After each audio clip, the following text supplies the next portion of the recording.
সুপ্রিয় সপ্তম শ্রেণীর শিক্ষার্থীবৃন্দ, আশা ও কামনা করছি তোমরা সকলেই ভালো আছো, ভালো থেকো এই কামনাই করি।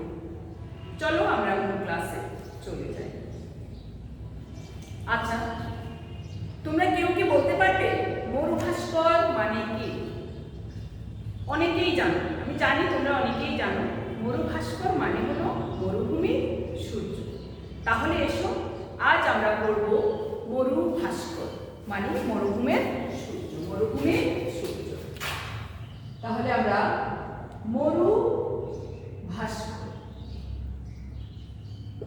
মরুভাস্কর গল্পটি পড়ব। লেখক হবিবুল্লাহ বাহার। লেখক হবিবুল্লাহ বাহার।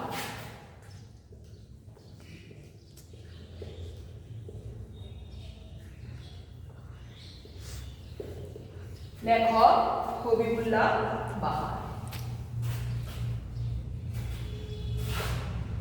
লেখক জন্মগ্রহণ করেন, আমরা জানি লেখক জন্মগ্রহণ করেন 1906 খ্রিস্টাব্দে ফেনী জেলায়। 1906 খ্রিস্টাব্দে 1906 খ্রিস্টাব্দে ফেনী জেলায়।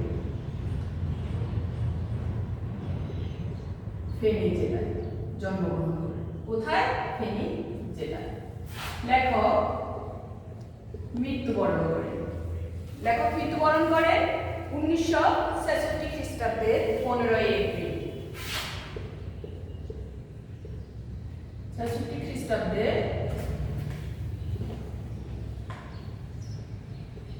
15 এপ্রিল। 15 এপ্রিল। তাহলে আমরা এখানে, আমি প্রতিদিন বলে থাকি যে আমরা এখানে 4টা প্রশ্ন পেয়ে গেছি নৈবেদিকের জন্য। যেমন মরুভাস্কর গল্পের লেখকের নাম কি? হবিবুল্লাহ বাহার।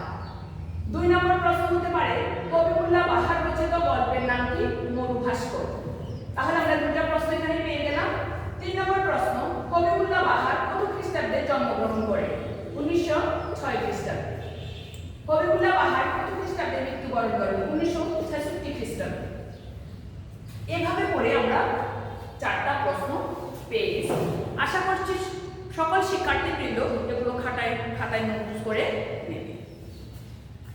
এখন আমরা জেনে নিব লেখক পরিচিতি সম্পর্কে খানিকটা জেনে নিব। হবিবুল্লাহ বাহার ছিলেন কবি নজরুলের শিষ্য, ভক্ত বা শিষ্য, এবং চিন্তা ও কর্মে পুরোপুরি মানবতাবাদী। তিনি ছিলেন মানবতাবাদী। 1906 খ্রিস্টাব্দে তিনি ফেনী জেলায় জন্মগ্রহণ করেন। কোথায় জন্মগ্রহণ করেন? আমরা আগে বলেছিলাম 1906 খ্রিস্টাব্দে ফেনী জেলায় তিনি জন্মগ্রহণ করেন। মূলত প্রবন্ধকার হলেও তিনি কয়েকটি উল্লেখযোগ্য জীবনী গ্রন্থ রচনা করেছেন। যেমন ওমর ফারুক, আমির আলী। ওমর ফারুক, আমির আলী, এগুলো বিশেষভাবে উল্লেখযোগ্য। এই গুণী লেখক 1966 খ্রিস্টাব্দে 15 এপ্রিল মৃত্যুবরণ করেন। আজকের আমরা তাহলে জেনে নিলাম যে হবিবুল্লাহ বাহার জন্মগ্রহণ করেন কত খ্রিস্টাব্দে, মৃত্যুবরণ করেন কত খ্রিস্টাব্দে, এবং উল্লেখযোগ্য গ্রন্থগুলো। এখন আমরা জেনে নিব পাঠ পরিচিতি সম্পর্কে। তাহলে পাঠ পরিচিতিতে এসে আমরা জানব যে হবিবুল্লাহ বাহার কি বলতে চেয়েছে। মরুভাস্কর প্রবন্ধের লেখক মহানবীর জীবন ও আদর্শের বিভিন্ন দিক তুলে ধরেছে, যা আমাদের ধর্মীয় চেতনা ও নৈতিকতার বিকাশে অনুকরণীয় ও অনুসরণীয় দৃষ্টান্ত হতে পারে। হযরত মুহাম্মদ ছিলেন সেই মহাপুরুষদের মধ্যে একজন, চরিত্রবান, মানবপ্রেম ও জীবপ্রেমে মহীয়ান। বিপদে ধৈর্যশীলতা, দারিদ্র্যের অচঞ্চলতা, শত্রুর প্রতি ক্ষমাশীলতার মহৎ দৃষ্টান্ত তার জীবন সমুজ্জ্বল।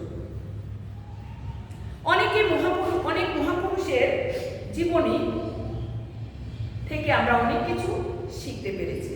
কিন্তু মহানবী হযরত মুহাম্মদ সাল্লাল্লাহু ছিলেন অন্য ধরনের এক মানুষ।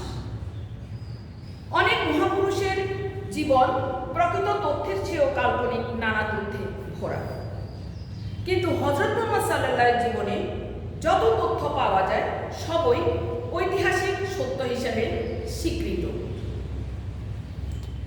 আল্লাহর মহান নবী হওয়া সত্ত্বেও হযরত মুহাম্মদ সাল্লাল্লাহু ছিলেন একজন সাধারণ মানুষের মতো, তাই তিনি মানব জাতির গৌরব। এবং তার দিক নির্দেশনায় এখনো আমরা জীবন অতিবাহিত করতেছি। হযরত মানুষে যে ভেদাভেদের পরিবর্তে সাম্যের বাণী প্রচার করে গেছে। তিনি চরম দুরবস্থা কবলিত কৃতদাসের পরিত্রাণের জন্য কাজ করে গেছে। নারীর অবস্থার পরিবর্তন ও নারীর মর্যাদা প্রতিষ্ঠায় ছিলেন তার জীবনের ব্রত। তাহলে কি ছিল জীবনের ব্রত? নারীর অবস্থা পরিবর্তন। বন্ধুর বিয়োগেও তিনি কাঁদতেন। তিনি সকলকে সমান দৃষ্টিতে দেখতেন এবং সকলকে ভালোবাসতেন। অন্য ধর্মের ব্যাপারেও তিনি ছিলেন অত্যন্ত উদার ও সহিষ্ণু। হযরত কুসংস্কারকে কখনো প্রশ্রয় দেননি। যা সত্য, যা যুক্তিগ্রাহ্য তাই তিনি করে গেছেন। হযরত জ্ঞান চর্চার উপর তিনি কি করছেন? বিশেষভাবে গুরুত্ব আরোপ করেছেন। এর ফলে মুসলিম সমাজ জ্ঞান বিজ্ঞান চর্চায় এগিয়ে যাওয়ার প্রেরণায় উজ্জীবিত হয়েছে। তাহলে আমরা এতক্ষণ পাঠ পরিচিতি এবং কবি পরিচিতি থেকে জেনে নিলাম যে হবিবুল্লাহ বাহার কি বলতে চেয়েছেন। তিনি হযরত মুহাম্মদ সাল্লাল্লাহু জীবনী এত সুন্দরভাবে ফুটিয়ে তুলেছেন, যেটা আজও মানব জাতি স্মরণ করতেছে এবং পরবর্তী প্রজন্ম থেকে প্রজন্ম পর্যন্ত হযরত মুহাম্মদ সাল্লাল্লাহুকে স্মরণ করে যাবে। এখন আমরা জেনে নিব এই গল্পের মূল ভাব। হযরত মুহাম্মদ সাল্লাল্লাহু ছিলেন অসাধারণ ব্যক্তিত্ব সম্পন্ন এক মহাপুরুষ। তাহলে তিনি ছিলেন এক মহাপুরুষ।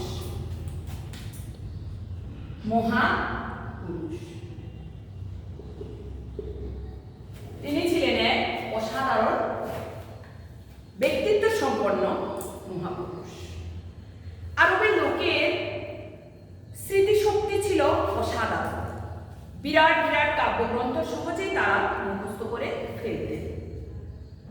আরবি সাহিত্যের ইতিহাস আলোচনা করলে দেখা যায় মুখস্থ না করে কোনো কিছু লিখে রাখা আরবিরা লজ্জার বলে মনে করত। সেজন্য তারা বড় বড় কিতাবও মুখস্থ করে ফেলতেন, কারণ মুখস্থ করাই ছিল তাদের অনেক গৌরবের এবং সম্মানের।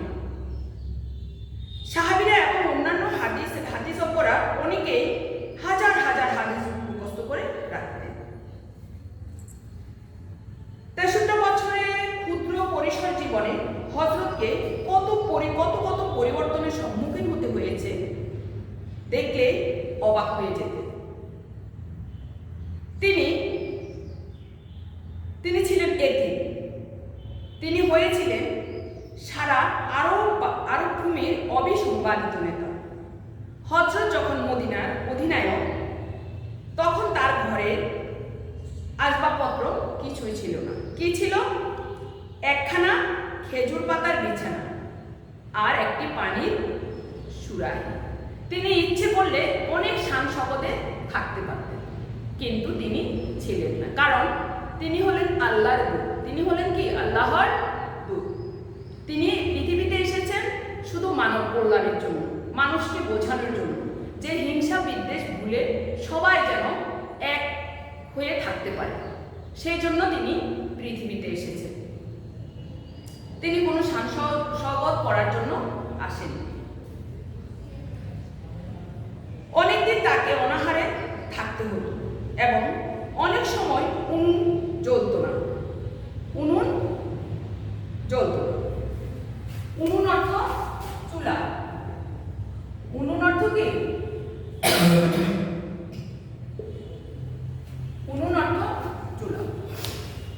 অনেকদিন উনুনে আগুন জ্বলত না। এভাবেই তিনি জীবন অতিবাহিত করেছেন। কোমল আর কঠোরে ছিল তার চরিত্র। বিশ্বাসে যিনি ছিলেন অজেয়, অকুতভয়, সত্য ও সংগ্রামের যিনি বজ্রের মতো কঠোর, পর্বতের মতো অটল, তাকেই আবার দেখতে পায় কুসুমের চেয়েও কোমল।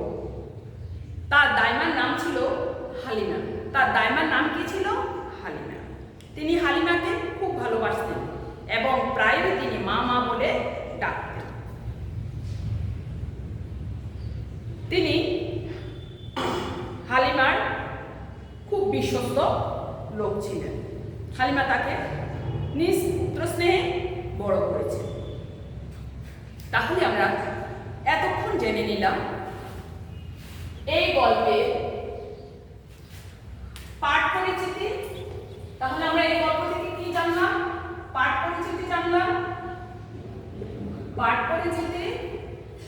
তারপরে জেনে নিলাম কবি পরিচিতি বা লেখক পরিচিতি, লেখক পরিচিতি। জেনে নিলাম মূল ভাব, জেনে নিলাম মূল ভাব। তাহলে এই তিনটা বিষয় পড়ে আমরা কি বুঝতে পারলাম? যে হযরত মুহাম্মদ সাল্লাল্লাহু কখনো নিজের কথা ভাবেননি, তিনি অন্যের দুঃখে কাতর ছিলেন। তিনি মক্কা ও মদিনার বাসীদেরকে খুবই ভালোবাসতেন এবং তিনি এসেছিলেন এক মহাপুরুষ হিসেবে এবং তিনি সবাই ভালো চাইতেন। তাহলে আমরা এই গল্পের মাধ্যমে জেনে নিলাম হযরত মুহাম্মদ সাল্লাল্লাহুকে মরুভূমি সূর্য বলা হতো। এখন আমরা জেনে নিব এই গল্প থেকে কিছু কঠিন শব্দার্থ। এই গল্প থেকে কিছু কঠিন শব্দার্থ।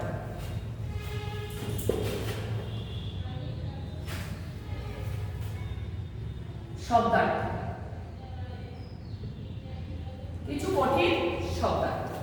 এখন আমরা প্রথমে আমরা জেনে নিব মরুভাস্কর শব্দের অর্থ কি। মরুভাস্কর, মরু ভাস্কর। তাহলে মরুভাস্কর শব্দের অর্থ কি? মরুভূমির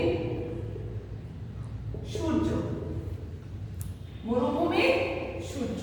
মরুভাস্কর শব্দের অর্থ হলো মরুভূমির সূর্য। তাহলে আমরা প্রথমেই জেনে নিলাম মরুভাস্কর শব্দের অর্থ হলো মরুভূমির সূর্য। এখন আমরা জেনে নিব ষষ্ঠ। ষষ্ঠ অর্থ সুগঠন, অর্থাৎ হযরত মুহাম্মদ সাল্লাল্লাহু এর দেহ ছিল ষষ্ঠ, অর্থাৎ সুগঠন। ষষ্ঠ, ষষ্ঠ অর্থ কি? সুগঠন। ষষ্ঠ অর্থ সুগঠন। এখন আমরা জেনে নিব কোষ্ঠী পাথর। কোষ্ঠী, কোষ্ঠী পাথর, কোষ্ঠী পাথর অর্থাৎ যেখানে আমরা স্বর্ণ যাচাই করি, ঘষে সোনা পরীক্ষা করি, যেখানে ঘষে সোনা পরীক্ষা করা হয় এমন কোষ্ঠী পাথর। অর্থাৎ হযরত মুহাম্মদ সাল্লাল্লাহুকে মক্কা ও মদিনাবাসী কোষ্ঠী পাথরকে যেভাবে স্বর্ণ ঘষে, স্বর্ণকে ঘষে পরিষ্কার করা হয়, সেভাবে হযরত মুহাম্মদ সাল্লাল্লাহুকে তারা সেরকমই করেছে। এখন আমরা জানবো উনুন। উনুন অর্থ কি? চুলা। উনুন অর্থ চুলা। এখন আমরা জেনে নিব ক্ষুদ্র অর্থ কি। ক্ষুদ্র, ক্ষুদ্র অর্থ ছোট, ক্ষুদ্র অর্থ ছোট। এরকম আরো এটাকে আমরা জেনে নিতে পারি, যেমন অকুতভয় অর্থাৎ যার কোনো কিছুতে ভয় নেই বা নির্ভীক। তাহলে হযরত মুহাম্মদ সাল্লাল্লাহু ছিলেন একজন নির্ভীক ব্যক্তি। যেহেতু মরুভাস্কর গল্পটি অনেক বড়, সেজন্য আমরা দুইটা পার্টে তোমাদেরকে আজকে গল্পটা পড়াবো। আজকে আমরা গল্পের অর্ধেক অংশ পড়ব, আগামী ক্লাসে আমরা অর্ধেক অংশ পড়ব। তাহলে এসো শিক্ষার্থীরা, আজকে আমরা এখন জেনে নিব বহু নির্বাচনী প্রশ্ন। আজকে আমরা জেনে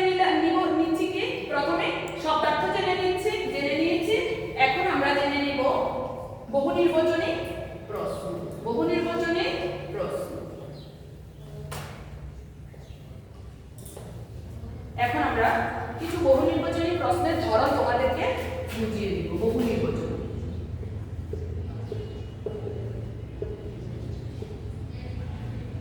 দেখো বহু নির্বাচনী প্রশ্ন কিভাবে লেখে আমি প্রতি ক্লাসে তোমাদেরকে বলে দিই। যেমন মরু ভাস্কর, এক মরু ভাস্কর গল্পে লেখকের নাম। উত্তরটাকে আমরা এখানে ক লিখব, খ লিখব, গ লিখব, ঘ লিখব। কেমন? তাহলে মরু ভাস্কর গল্পের লেখকের নাম কি তোমরা সবাই জানো, হবিবুল্লাহ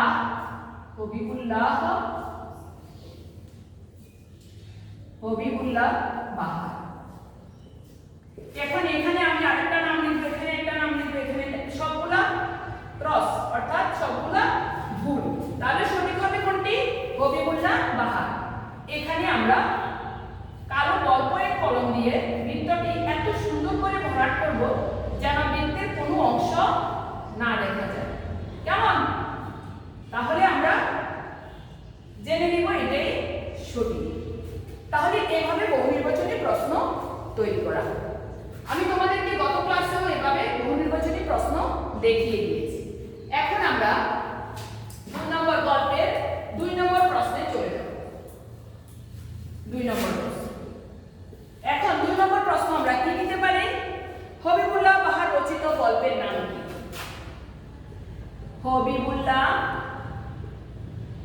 হবিবুল্লাহ বাহার রচিত গল্পের নাম কি? হবিবুল্লাহ বাহার রচিত গল্পের নাম কি? ক মরু ভাস্কর। মরু ভাস্কর। তারপরে খতে আরেকটা থাকতে পারে, গতে আরেকটা থাকতে পারে, ঘতে আরেকটা থাকতে পারে। কেমন? তাহলে সবগুলো আমাদের ভুল থাকবে, শুধু সঠিক হবে মরু ভাস্কর। তাহলে হবিবুল্লাহ বাহার রচিত গল্পের নাম কি? মরু ভাস্কর। আমরা জানি হবিবুল্লাহ বাহার রচিত গল্পের নাম মরু ভাস্কর। এখন আমরা 3 নম্বর প্রশ্নে যাব। 3 নম্বর প্রশ্ন।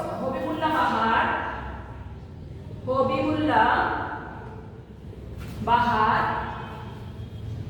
কত খ্রিস্টাব্দে জন্মগ্রহণ করেন?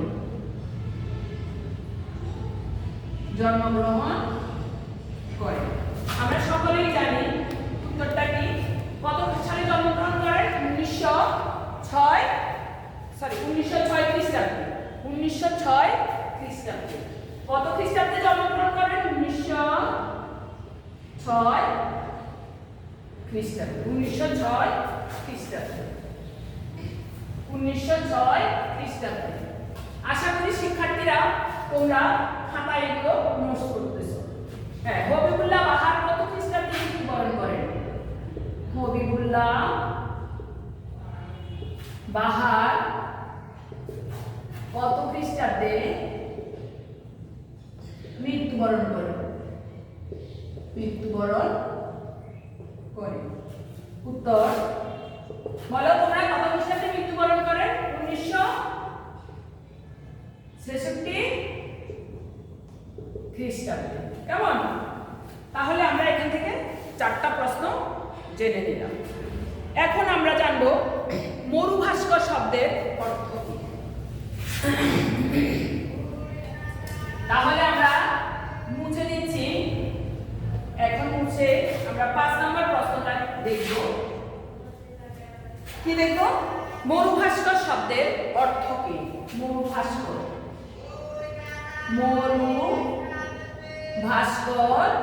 শব্দের অর্থ কি? মরু ভাস্কর শব্দের অর্থ কি? উত্তর মরুভূমির সূর্য। মরু ভাস্কর শব্দের অর্থ কি? মরুভূমির সূর্য। তাহলে আমরা কয়েকটা বহু নির্বাচনী প্রশ্ন দেখে নিলাম। এখন আমরা বোর্ডটা মুছে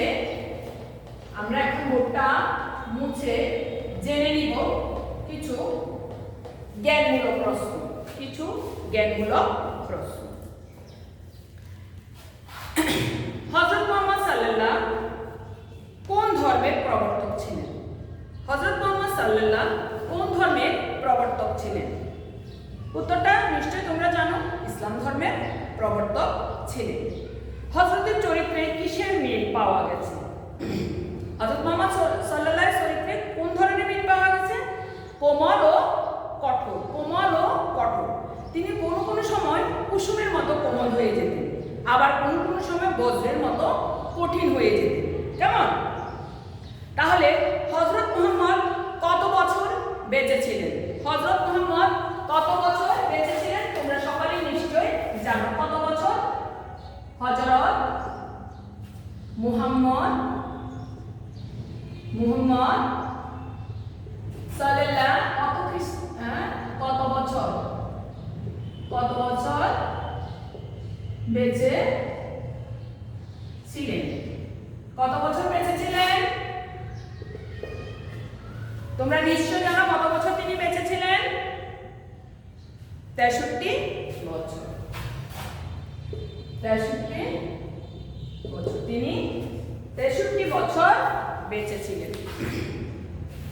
তাহলে প্রিয় শিক্ষার্থীরা, তোমরা এই ক্লাসটি ভালোভাবে উপভোগ করেছো বলে আমি মনে করছি। আশা করছি তোমরা সকলেই বাসায় আরো ভালো করে পড়বে, গল্পটি আরো ভালো করে রিডিং করবে, পড়ে সেখান থেকে তোমরা আরো প্রশ্নের উত্তর খুঁজে বের করবে। এসো তাহলে আজকে আমরা বাড়ির কাজ লিখে ফেলি। বাড়ির কাজ আমরা এখন বাড়ির কাজ লিখব।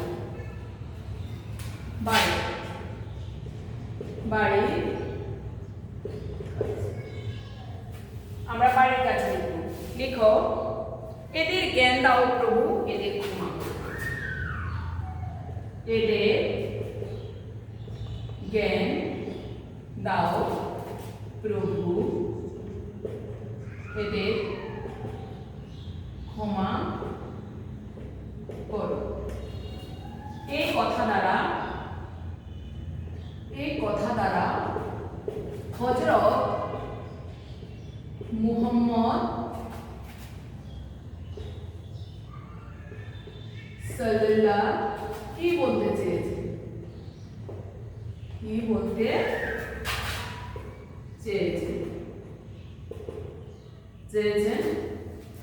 তোমার নিজের ভাষায় লিখো। তোমার নিজের ভাষায় লিখো। প্রিয় শিক্ষার্থীরা, আমরা বাড়ির কাজ কি দিয়েছি? এদের জ্ঞান দাও প্রভু, এদের ক্ষমা করো। এই কথা দ্বারা বা এই উক্তি দ্বারা হযরত মুহাম্মদ সাল্লাল্লাহ কি বলতে চেয়েছেন? তোমার নিজের ভাষায় লিখো। তোমরা সকলে নিজের ভাষায় লেখার চেষ্টা করবে। আশা করছি তোমরা সকলেই পারবে। প্রিয় শিক্ষার্থীরা, করোনাকালীন বা ওমিক্রনের এই পরিস্থিতিতে তোমরা বাসায় আছো, স্কুল বন্ধ, এখন তোমাদের যথেষ্ট সময় হাতে আছে। তোমরা অবশ্যই বাসায় পড়বে। লেখাপড়ার বিকল্প কিছু নাই, এই কথাই মনে রাখবে। সকলেই ভালো থেকো, সুস্থ থেকো। আমিও ভালো থাকবো, সুস্থ থাকার চেষ্টা করব। এই বলে আমি মমতা রায়, পৌর কল্যাণ উচ্চ বিদ্যালয়, সদর, নোয়াখালী বিদায় নিচ্ছি।